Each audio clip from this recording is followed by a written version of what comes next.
Nate Diaz, with his popularity after the McGregor rematch, wasn't planning to fight anytime soon. As a result, the lightweight division was full of potential matchups, but with several key fighters preoccupied with other matters, the division's landscape remained uncertain. In this context, Poirier continued to push forward, looking for opportunities to climb the ranks and establish himself as a top contender. At the end of 2016, the UFC announced a fight between Poirier and Jim Miller, a veteran who had been written off several times but managed to put together a 3-fight winning streak. Poirier controlled the fight, but Miller's leg kicks took their toll, causing Dustin to barely stand on his feet. After the 15-minute war, all three judges scored the fight differently, with one even scoring a draw.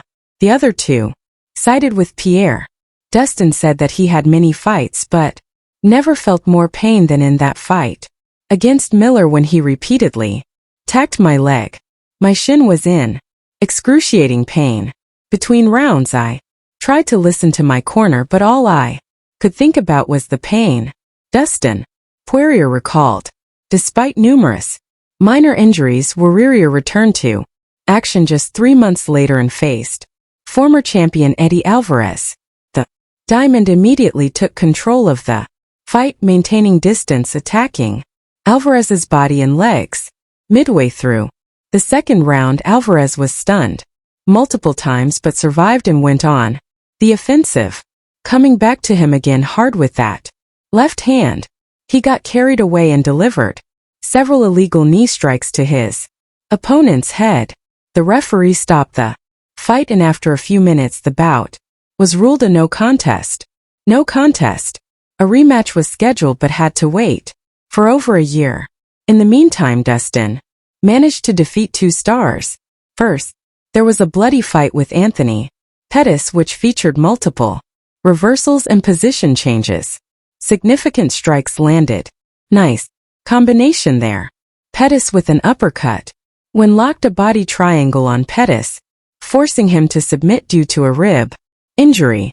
What happened? That's the end of the fight. Showtime. Pettis did tap. So Dustin Poirier.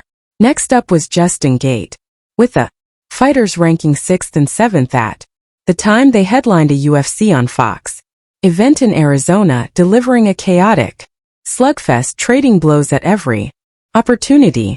In total, they landed nearly 300 strikes on each other. This battle eventually became the fight of the year, according to several major publications. Poirier won the fight with a punch from the clinch in the 4th round.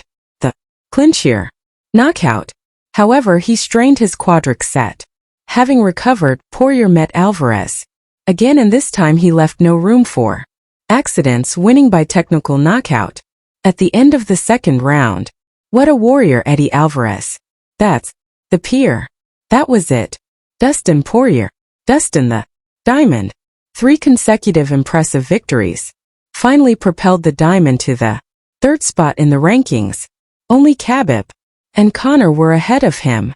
After a fight with Diaz was cancelled due to a thigh injury, Dustin focused on high-profile fights and almost immediately got Max Holloway as an opponent. At that time, Khabib was serving a suspension for his infamous eagle jump, and Conor McGregor had disappeared from the radar after a painful defeat. Because of this situation, it was decided to introduce an interim lightweight title, which Tony Ferguson and Max Holloway were supposed to fight for. However, Ferguson declined, and the fight was offered to Poirier. Dustin seized this chance and delivered another super fight getaway. In the fight with Holloway, there was almost no grappling, but each of the 5 rounds had a high pace, amazing exchanges, feints, and bold attacks. Went big again, every busy guy. In the end, the judges awarded Max only one 5-minute round, and Poirier became the happy owner of the interim UFC lightweight title. Champion of the world, Dustin the Diamond. Applause.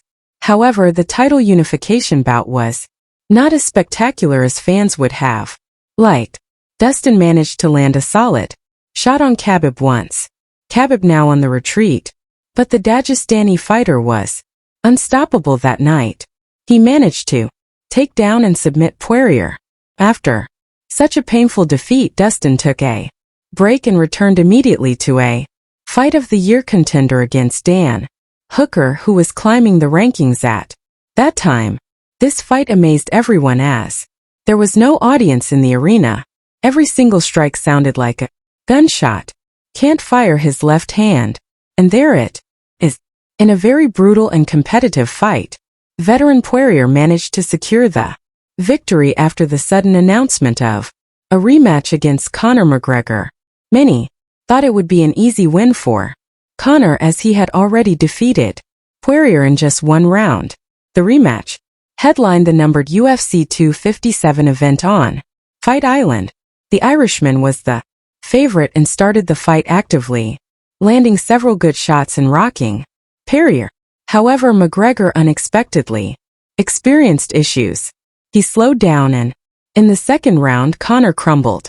Dustin knocked him down and then finished him on the ground, avenging his past defeat. Applause. Diamond.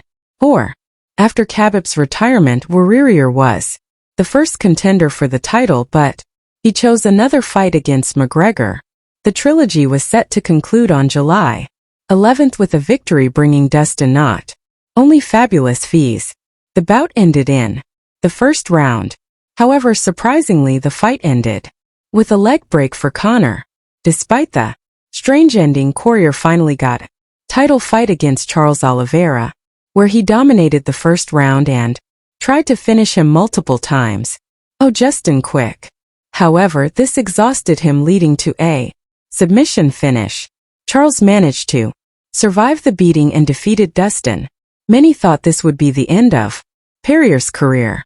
Nevertheless, after taking a break, he returned to the octagon against the incredibly entertaining Michael Chandler. As you